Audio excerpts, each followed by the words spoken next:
በአላህ ስም እጅግ በጣም ሩህሩህ በጣም አዛኝ በሆነው የነቢያት ታሪክ የሶሐቦች ታሪክ የታላላቅ ስብዕናዎች ታሪክ የተለያዩ አስተማሪ ታሪኮች ኢላፍ ቲዩብ ሲራ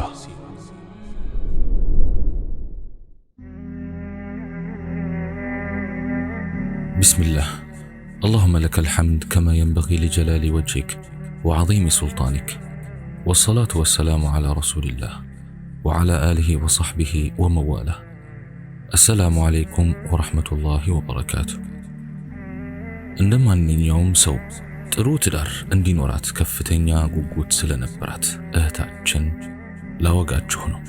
ታሪኳን እንዲህ ትተርካለች። በግብጽ ዋና ከተማ ካይሮ ከሚገኝ አንድ ከፍተኛ የትምህርት ተቋም በከፍተኛ ማዕረግ ከተመረቁ ተማሪዎች መካከል አንዷ ነኝ። ወደ ሥራው ዓለም ከመቀላቀሌ በፊት ከተለያዩ አካባቢዎች የትዳር ጥያቄዎች ይጎርፉልኝ ነበር። ግና እያንዳንዱን ጥያቄ በሰከነ መንፈስ ሳጤ ነው የሚበጀኝ ሆኖ አላገኘሁትም። ወደ ሥራው ዓለም ገባሁ። ሥራዬ ውጥረት የበዛበት ነበር። ፋታ የማይሰጥ ሥራ፣ ስጋዊም ሆነ መንፈሳዊ ፍላጎቴን በወጉ ማጣጣም የምችልበትን እድል ያጣሁበት ሥራ ነው። ጊዜው ነጎደ፣ ዕድሜም ጨመረ።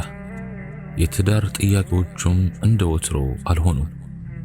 ከዩኒቨርሲቲ ስመረቅ ዕድሜ በሃያዎቹ መጀመሪያ የነበርኩት ልጅ ዛሬ 34 ዓመት ሆኖኛል።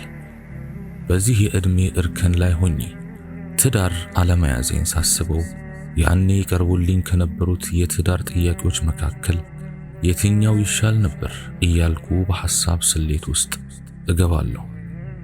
የብቸኝነት ስሜት ይሰማኝ ገባ። ስለ መጪው በማሰብ አሁን ላይ እረበሻለሁ። ውስጤ ይቆስላል። የተስፋ ጭላንጭል የምመለከትበት ቀዳዳ ያጣው እየመሰለኝ እጠበባለሁ። ጨቅላ ሕፃናት ስመለከት የኔ በሆኑ በሚያሰኝ ምኞት ራሴን ሩቅ ተሻግሬ አገኘዋለሁ።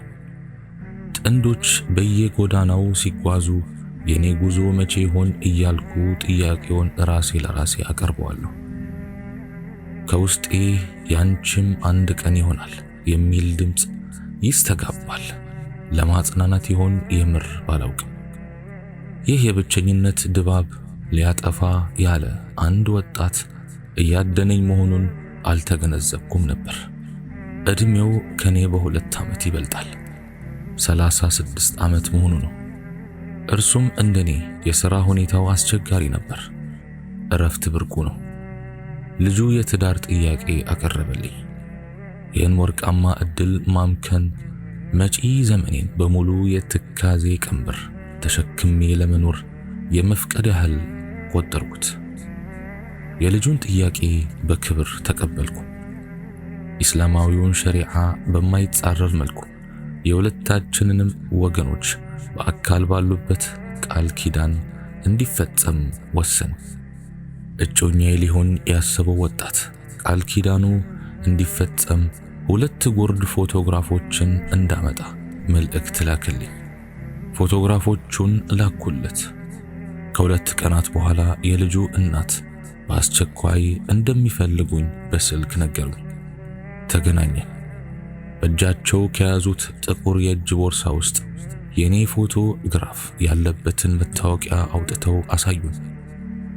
ለመሆኑ መታወቂያሽ ላይ የሰፈረው ዕድሜ በስህተት ነው ወይስ ምንድነው ብለው ጠየቁኝ። እረ ትክክለኛ ዕድሜ ነው አልኳቸው። ታዲያ 40 ዓመት ሆኖሻል አይደል እንዴ ብለው ቅስምን የሚሰብር ጥያቄ ጠየቁኝ። እረማማ ገና 34 ዓመቴ ነው አልኳቸው። ባክሽ ያው ነው 34 እና 40 ዓመት ምን ልዩነት አለው? አንቺ ዕድሜሽ ከ34 ዓመት በላይ ነው። ዘርሽን የመተካት እድልሽ መንምኗል። እኔ ደግሞ የልጅ ልጄን ተመልክቼ መሳም እሻለሁ አሉ። እናቱ ይበልጥ እየጋሉ መጡ። የደም ጋናቸው ተወጣጠረ። መረጋጋት አልቻሉም። በልጃቸውና በእኔ መካከል የሚመሰረት ትዳር ከሚኖር ራሳቸውን ማጥፋት የሚቀላቸው አይነት አሮጊት ሆኑብኝ። ምንም ሳልናገር ከቤቱ ወጣሁ። ከዚያ በኋላ ያሳለፍኳቸው 6 ወራት መራር ነበሩ። ውስጤ ተጠበሰ፣ ተስፋዬ ተመናመነ። የመኖር ትርጉም ጣዕም አልባ ሆነብኝ። የትዳር አጋሬ ይሆነኛል ብዬ ያሰብኩት ልጅ በወላጅናቱ ጋሬጣነት ህልሜ ተቀደደ። የመንፈስ ስብራቴን ለመጠገን ታገልኩ። ከወደቅኩበት ለመነሳት ተጣጣርኩ። ሕይወትን ከሻን የተስፋ ምንጯ የማይደርቅ መሆኑን አስተምራኛለች። ከሰፊው ምንጯ ተስፋ መቅዳት እንዳለብኝ አመንኩ። ከተቀመጥኩበት ተነሳሁ። አዲስ የተስፋ ኃይል ሰነቅኩ። ረመጥ የነበረው ሕይወቴን ሊያሰክንልኝ የሚችል ውሳኔ ወሰንኩ። ዑምራ ለማድረግ የአልቃሾች ጸሎት በተለየ መልኩ ከሚሰማበት ቅድስተ ከተማ መካ ከአዛውንት አባቴ ጋር አመራሁ። ውስጤን የተቀመጠውን እሳት ላቀዘቅዝ ተዘጋጀሁ። ለፈጣሪ ብሶቴን ላዋየው ጓጓሁ። ምኞቴ ተሳክቶ መካን ለመዘየር በቃሁ። በዚያ ቅዱስ መሬት የምር አለቀስኩ። መላ አካላቴ ተርገፈገፈ። ፈጣሪ መልካሙን እንዲሻልኝ ተማጸንኩት። እየዬ ብዬ እያለቀስኩ ጎተጎትኩት። ለሶላት ቆምኩ።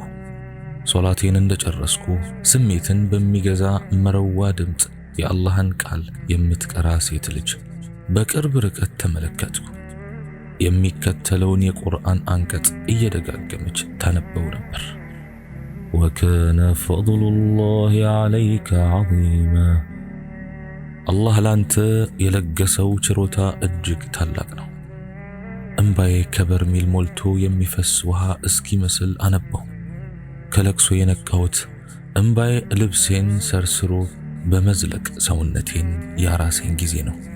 ይህች ልጅ እየደጋገመች የምታነባቸው አናቅጽ ለለቅሶ ፋታ የሚሰጡ አልነበሩም። እርሷ ቁርአኑን እየደጋገመች ባነበበች ቁጥር እምባዬ በአናቅጹ ፊደላት ልክ ተመጥነው የሚዘንቡ ይመስላሉ። እርሷም ቁርአኑን ታፈሰዋለች፣ እኔም እምባዬን አነባለሁ። የሚከተለውን የቁርአን አንቀጽ በድጋሜ ለጆሮዬ መጥና ላከችው። ልቦናዬም በወጉ ተቀብሎት አይኖቼ የእንባ ቋጠሯቸውን እንዲፈቱ አስገደዳቸው። ወለሰውፈ ዩዕጢከ ረቡከ ፈተርዳ። ወደፊት ጌታህ በበርካታ ጸጋዎችን ይለግስሃል፣ በስጦታውም ትረካለህ። ነፍሴ በእጁ በሆነው ጌታ እምላለሁ። እነኛን አናቅጽ ለመጀመሪያ ጊዜ የሰማኋቸው እስኪመስለኝ ድረስ እንባዬን መገደብ ተስኖኝ ተንሰቀሰቅኩ። ነፍሴ ሰላሟን አገኘች፣ በጣሙን ተረጋጋች። በወቅቱ በውስጤ የሰፈነውን የደስታ ስሜት ለመለካት መለኪያ አጣሁ። በቃ ወደፊት የፈለግኩት ነገር እንኳ ባይሳካ ያ ስሜት በራሱ የፈለግኩትን ነገር ካገኘሁት በላይ አይነት ስሜት ፈጠረብኝ። የዑምራ ጊዜን ካጠናቀቅኩ በኋላ ወደ ካይሮ ለመመለስ ተዘጋጀሁ። አሁን ወደ ካይሮ የሚበረው አውሮፕላን ውስጥ ነው ያለነው። በግራ ትከሻዬ ፊት ለፊት ከሚገኘው ወንበር ላይ ግርማ ሞገስ የተላበሰ ወጣት ቁጭ ብሏል። እርጋታው ያስቀናል። እኔ ሰርቄ በመለከተውም እርሱ አላየኝም። አሁን አውሮፕላኑ ካይሮ ከሚገኘው የአየር ማረፊያ ደርሷል። ወረድን። የአየር ማረፊያው እንግዳ መጠባበቂያ አካባቢ የጓደኛዬ ባለቤት ቆሟል። ለምን እንደመጣ ጠየቅኩት። እኔ በመጣሁበት አየር ውስጥ ያለ ጓደኛውን እየጠበቀ መሆኑን ነገረኝ። ውይይታችንን ሳንቋጭ የሚጠብቀው ጓደኛው ብቅ አለ። በአየር ላይ ሳለን በግራ ትከሻዬ ፊት ለፊት የነበረው ወጣት ነው። በሉ ደህና ዋሉ ብዬ የአባቴን እጅ በመያዝ ወደ ቤት ተጓዝን። ልብሶቼን ቀይሬ ገና አረፍ ከማለቴ ስልኬ ጮኸ። ጓደኛዬ ነች የደወለችው። የባለቤቴ ጓደኛ በሁኔታሽ ደስ ብሎታል። እኔ ቤት ውስጥ ሊመለከትሽ ይፈልጋል። መልካምን ነገር በጊዜ ማድረጉ ጥሩ ነው አለች። ልቤ እሳት ላይ እንደተጣደ ቡና ተንበቀበቀች። ደረቴን ሰንጥቃ ለመብረር ቃጣት። ድንገተኛው ብስራት በስኬት የተጠናቀቀ ያህል ተሰማኝ። ደንግጬ የቆምኩበት ቦታ ጉዳዩ በስኬት የተጠናቀቀ ያህል ተሰማኝ። አባቴን አማከርኩት። እርሱም አበረታታኝ። አይዞሽ፣ የአላህ ውሳኔ ከመሆን የሚገታው አንዳች ነገር የለም። በያሁን ጓደኛሽ ቤት ሂጂ አለኝ። ሄድኩ። 1 ወር ከ15 ቀን ባልዘለለ ጊዜ ውስጥ ከልጁ ጋር በትዳር ተጣመረን። ልቤ በተስፋ ተሞላች፣ በሐሴት ከነፈች። ደስታ በፈሳሽ መልክ ዋንጫ ውስጥ ተቀምጣ እንዳታልቅብኝ እየሳሰው የማጣጥማት መሰለኝ። ብሩህ በሆነ የህይወት መስመር ላይ መጓዝ ጀመርን። ባለቤቴ የምመኘው አይነት ባህሪ የተላበሰ ነበር። የፍቅርና የእዝነት ክንፉን የሚዘረጋልኝ ሰው አገኘው። ቤተሰቦቼን በክብር አይን የሚመለከት ውሃ አጣጭ ተለገስኩ። ቁስሌ ዳነ። ከውስጤ የተቀበረው ረመጥ አመድ ሆነ። ደስታዬ ከውስጤ ያመደውን የስቃይ አመድ አቦነነው። ከተጋባን ወራቶች አለፉ። ሌላ የተፈጥሮ ፈተና ተደቀነብኝ። ልጅ የመፈለግ ጉጉቴ አሻቀበ። ምንም አይነት የእርግዝና መከላከያ መድኃኒቶች አልጠቀምም፣ ግን ልጅ ጠፋ።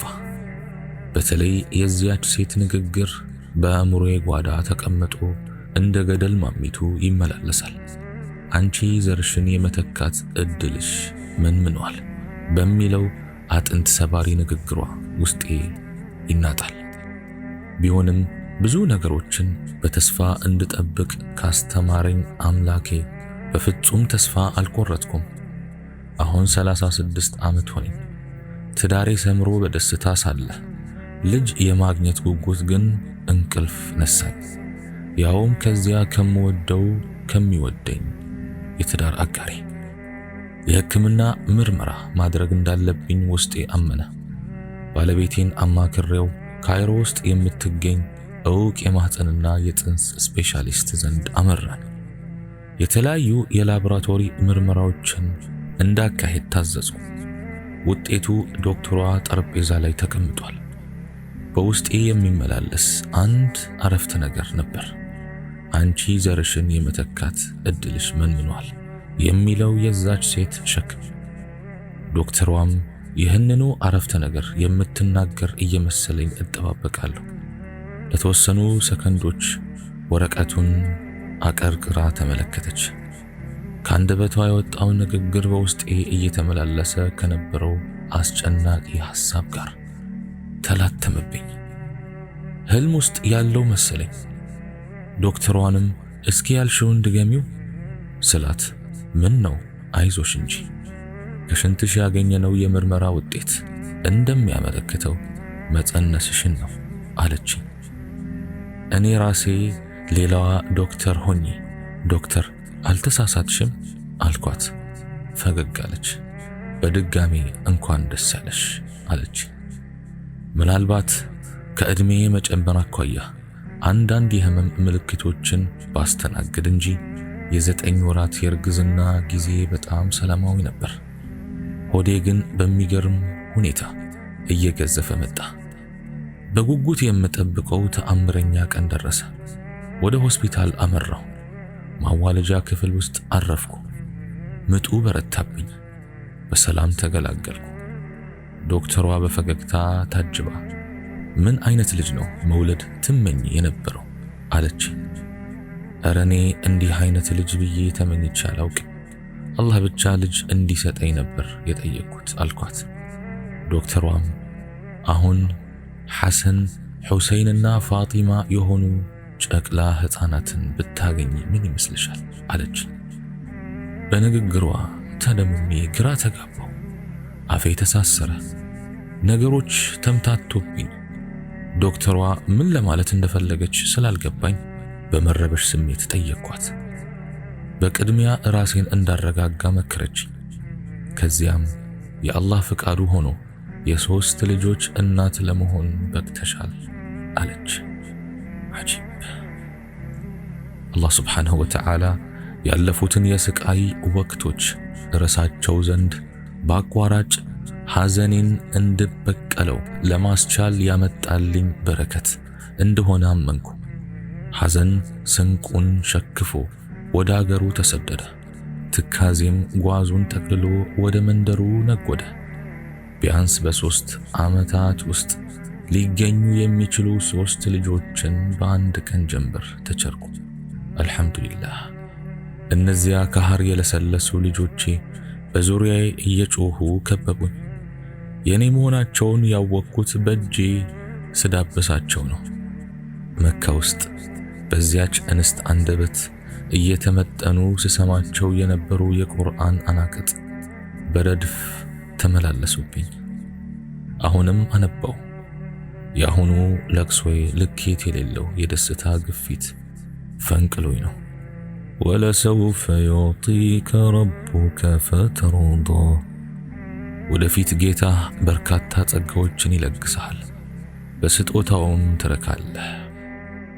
ሁለተኛውም አያ ወስቢር ሊሑክሚ ረቢከ ፈኢነከ ቢአዩኒና፣ ለጌታህ ፍርድ ታገስ፣ አንተ በጥበቃችን ስር ነህ። አጂብ! አላህ ሱብሓነሁ ወተዓላ ትዳር ላልያዙት እህቶች መልካሙን ትዳር እንዲገጥማቸው፣ ትዳር ለያዙትም አላህ ሱብሓነሁ ወተዓላ መልካም ትዳር እንዲያደርግላቸው ዱዓችን ነው። እኔም በተናገርኩት እናንተም በሰማችሁት የምንጠቀም ያድርገን። ሱብሓነከ አላሁመ ወቢሐምዲክ አሽሀዱ አን ላ ኢላሃ ኢላ አንተ አስተግፊሩከ ወአቱቡ ኢለይክ ወአኺሩ ደዕዋና አን አልሐምዱሊላሂ ረቢል ዓለሚን ወሰላሙ ዓለይኩም ወረሕመቱላሂ ወበረካቱሁ።